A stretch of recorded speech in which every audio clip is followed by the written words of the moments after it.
طب نبوی اور روحانی علاج کے ناظرین السلام علیکم۔ ناظرین اکرام، امید کرتا ہوں سب خیریت سے ہوں گے۔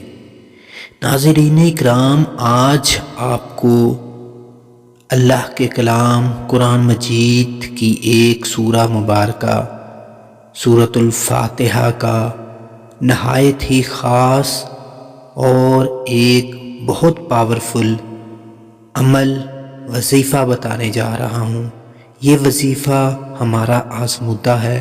بہت سارے علماء اکرام سے آپ نے اس وظیفے کے بارے میں سنا ہوگا، اور خاص طور پر بعض علماء اکرام تو یہ کہتے ہیں کہ اگر یہ وظیفہ کیا جائے سورۃ فاتحہ کا ایک مخصوص طریقہ کے ساتھ وظیفہ کیا جائے تو آپ کو کسی ڈاکٹر کے پاس جانے کی ضرورت نہیں ہے۔ تمام تر جو بیماریاں ہیں، جو مصیبتیں ہیں، جو نظر بد ہے اور اس طرح کے دیگر جو مسائل ہیں، ان کا حل سورۃ فاتحہ میں موجود ہے۔ ناظرین اکرام، مسلمان ہونے کے ناطے اگر ہم اپنی زندگی کا محور قرآن و سنہ کو بنا لیں اور قرآن و سنہ میں دیے گئے طریقہ کار کے مطابق اپنی زندگی گزاریں تو ہماری زندگی بہت سہل ہو سکتی ہے۔ آج کل کے افراتفری کے دور میں انسان مختلف بیماریوں کا شکار ہو چکا ہے، جس میں نہ صرف روحانی بیماریاں اور اس کے علاوہ جسمانی بیماریاں بھی ہیں۔ ناظرین اکرام، اگر ہم اللہ کے بتائے ہوئے دین اور نبی پاک صلی اللہ علیہ وسلم کی سنت پر عمل کریں تو ہم ان بیماریوں سے بچ سکتے ہیں۔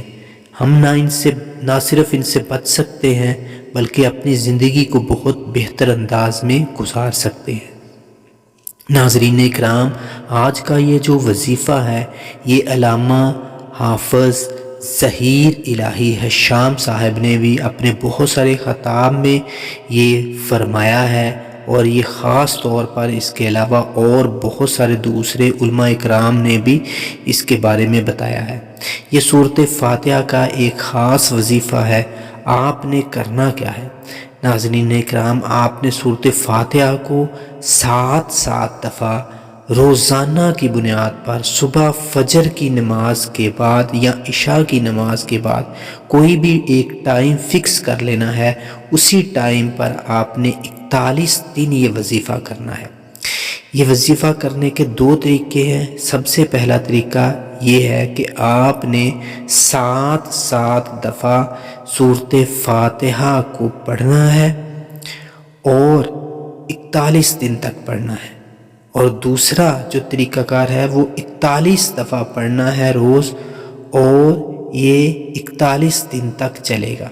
انشاءاللہ تھوڑے دن کے اندر ہی آپ کو نہ صرف جو جسمانی بیماریاں ہیں اس میں بہتری محسوس ہوگی، اور اگر کسی طرح کا جادو ٹونا یا کسی طرح کی کوئی روحانی بیماری ہے تو اس میں بھی آپ کو بہت بہتری محسوس ہوگی۔ ناظرین اکرام، یہ جو وظیفہ ہے بہت سارے علماء اکرام نے اپنی تقاریر میں بیان فرمایا ہے، اور سب سے بڑھ کر علامہ حشام الہی ظہیر صاحب نے بھی اپنی بہت ساری تقریروں میں، بہت سارے بیانات میں اس کو بیان فرمایا ہے۔ تو آپ لوگ اس کو کیجئے گا، انشاءاللہ تعالی آپ کو بہت بہتری محسوس ہوگی۔ انشاءاللہ آپ کو ڈاکٹر کے پاس نہیں جانا پڑے گا۔ ناظرین اکرام، امید کرتا ہوں آپ اس سے فائدہ اٹھائیں گے، اور اپنا بہت سارا خیال رکھیے گا، دعاؤں میں یاد رکھیے گا۔ اللہ حافظ۔